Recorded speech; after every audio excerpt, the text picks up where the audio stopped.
Bhajpa RSS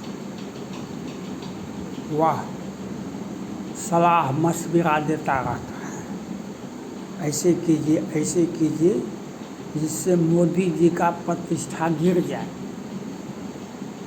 Modi ji का प्रतिष्ठा कैसे गिरे, इसके पीछे बहुत सारे लोग उनके पार्टी में हैं। आरएसएस वाले भी इसमें कम नहीं हैं। मोदी जी यह बताने का मैंने पहले भी बहुत कड़ा विरोध किया था। ईडी के चीफ को कई एक बरस तक सेवा विस्तार मिला। ईडी के चीफ को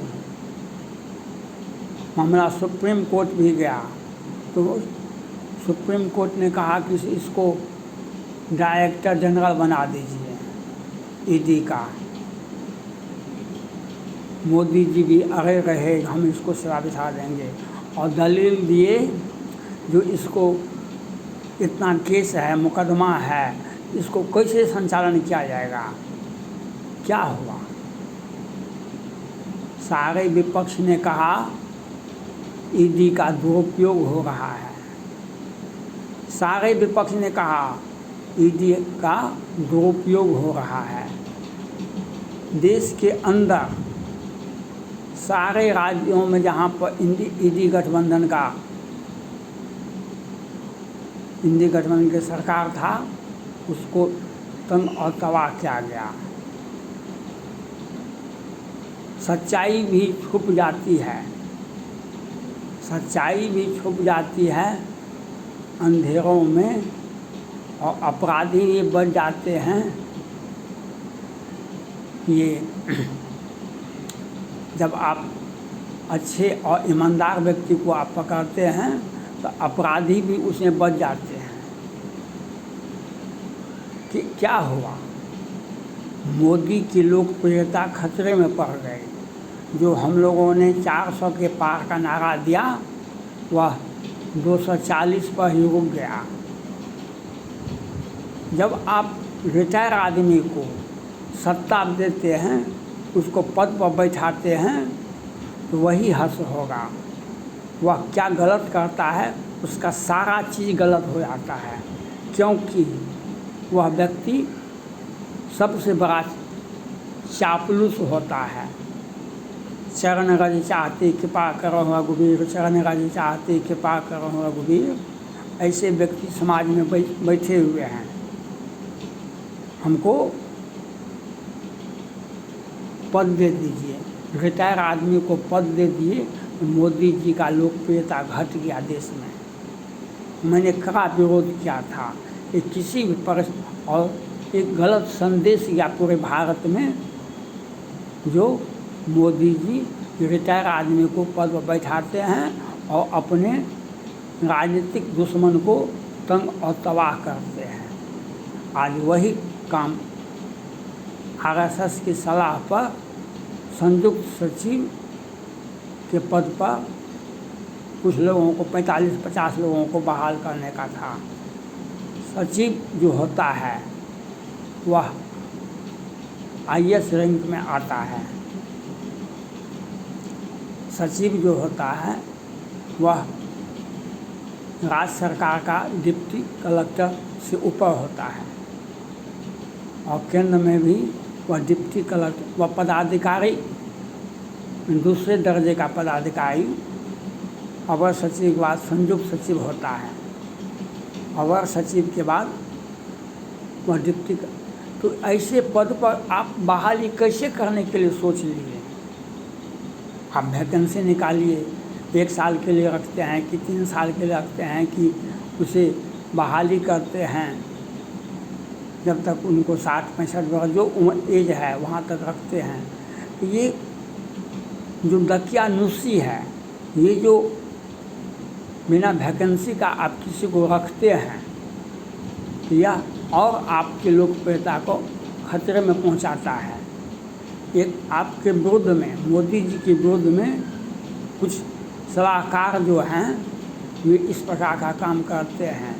इससे मोदी जी का लोकप्रियता खतरे में पड़ता है। इस प्रकार का राहुल गांधी जी विरोध किया, वह वैकेंसी रद्द हुआ, ये अच्छी बात है। राहुल गांधी जी भी धन्यवाद के पात्र हैं, लेकिन मोदी जी को यह चाहिए कि किसी भी परिस्थिति में ऐसी नियुक्ति नहीं करें जिस पर उंगलियां उठे। ऐसी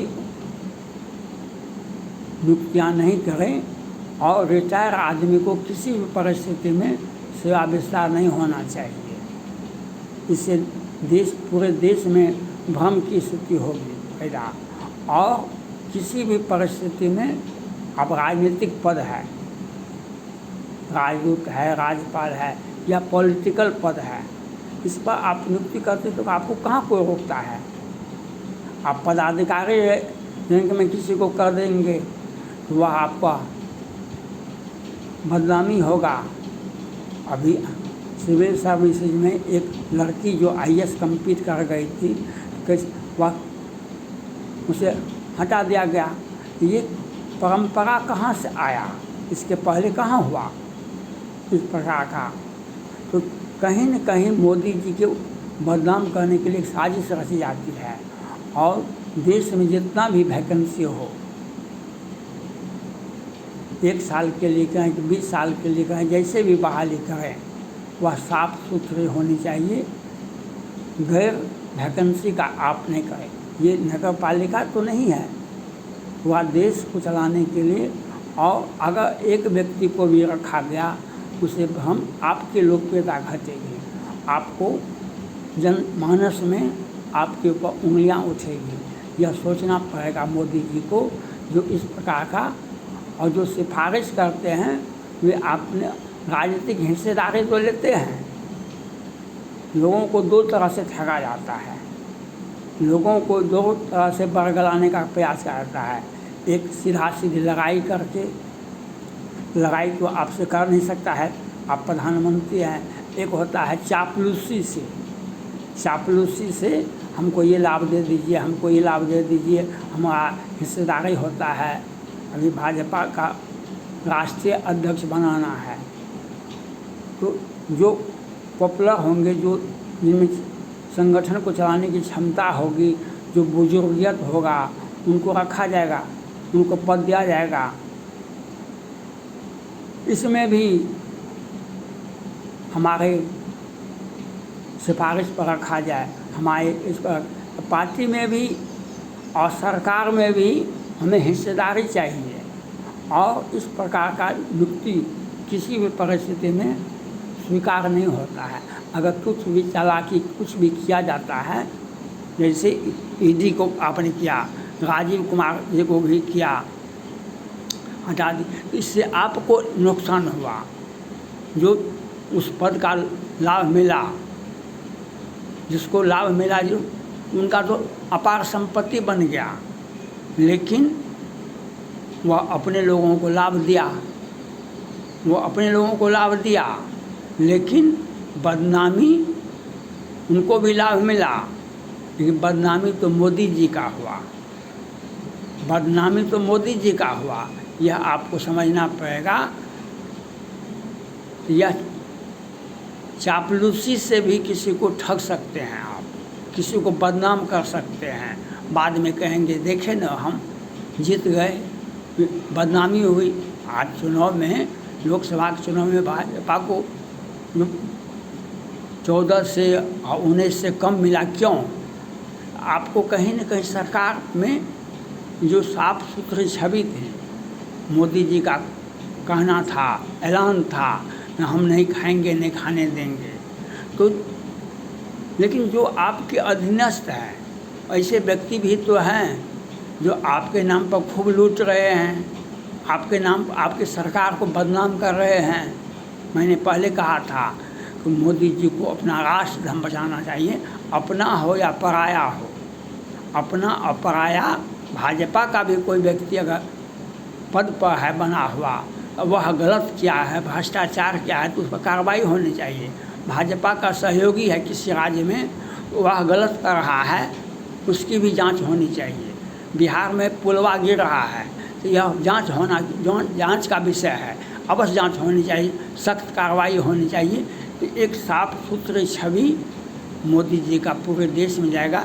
इससे भाजपा को लाभ होगा, इससे आगे आने वाले चुनाव में आपकी प्रचंड जीत होगी। या आपको अपना चरित्र, अपना छवि को सुधारने का काम सिर्फ और सिर्फ अपने आप करना पड़ेगा।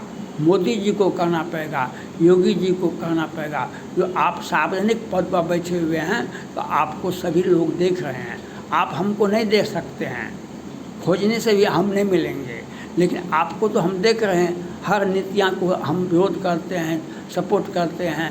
तो हम इससे आपकी बदनामी नहीं हो, या मोदी जी के ऊपर जिम्मेवारी बनती है। थैंक्स।